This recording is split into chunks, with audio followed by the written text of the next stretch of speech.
Merci, au revoir. Bonjour, ça va bien? Merci. Bonne journée.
Oui, allô?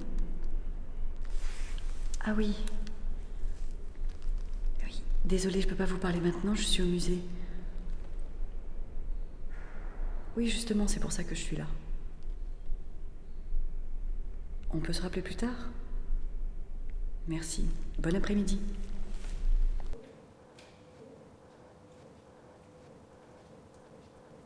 Donc ici, nous avons l'œuvre de Charles Renaud, Les Derniers Montagnards.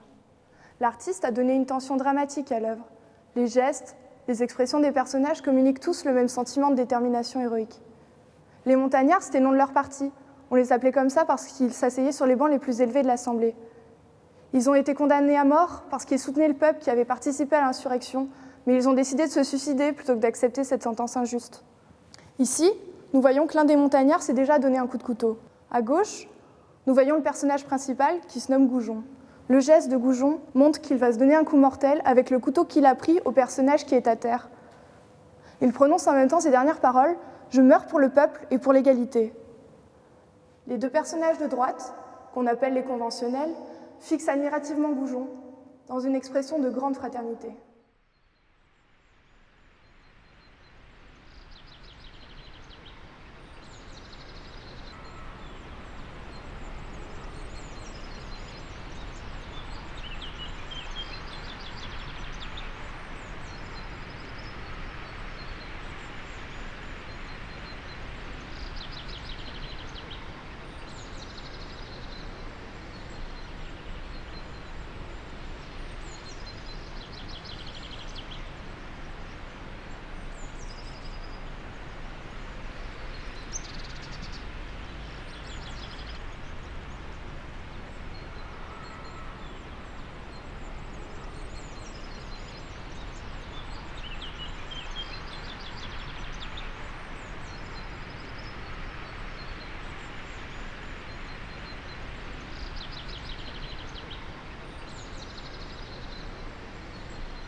Excusez-moi.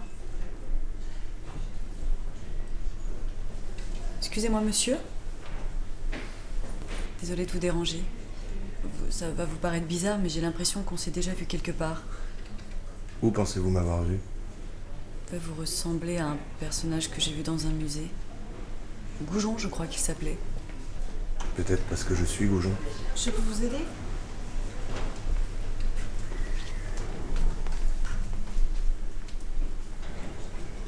Non, non, merci.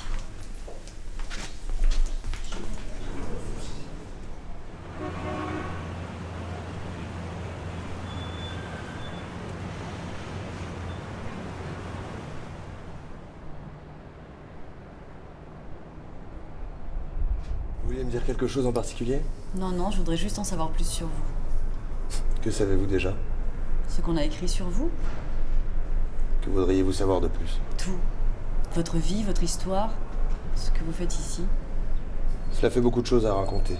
Ça me prendrait trop de mon temps.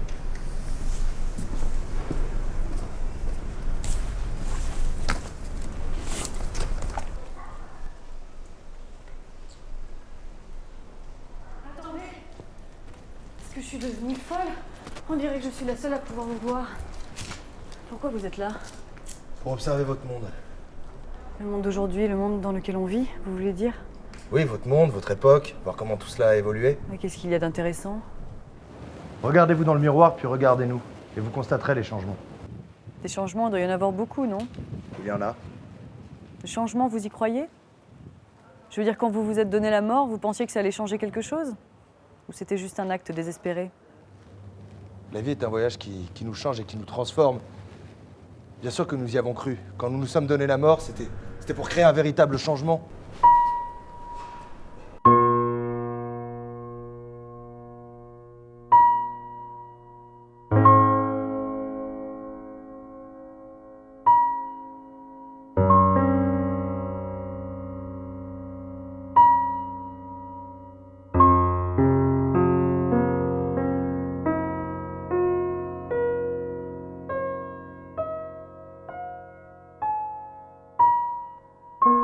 Changer quoi? Changer pourquoi? Vous pensez vraiment qu'il faut qu'on fasse changer les choses? Chacun d'entre nous écrit un morceau de l'histoire. Il y a toujours un prix à payer. Parfois, il faut donner sa vie pour la liberté. Et c'est ce que nous avons fait. Chaque révolution engendre des bouleversements. Enfin, pour moi, c'est du passé. Et pourquoi vous intéressez-vous autant à mon histoire? Je suis peintre et je restaure des tableaux. Des tableaux sur la Révolution. C'est pour ça que vous êtes souvent au musée.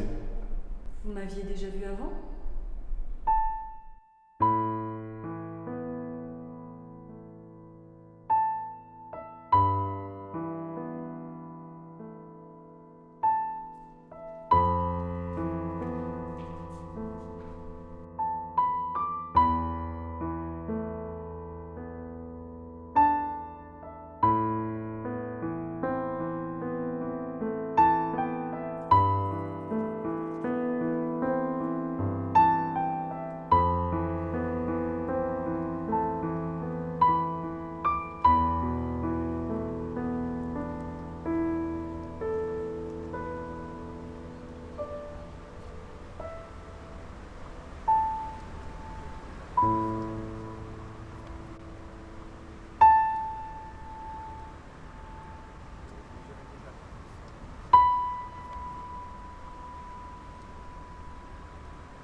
Comment trouvez-vous notre monde aujourd'hui?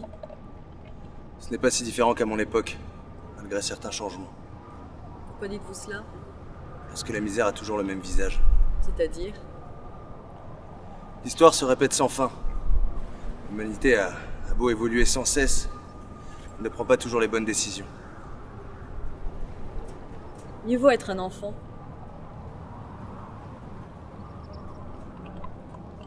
À quoi vous pensez? Au silence. La ville est plus belle vue d'ici. Tout est plus beau vu d'en haut.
Oui? Oui, j'ai tout ce qu'il me faut. J'ai trouvé.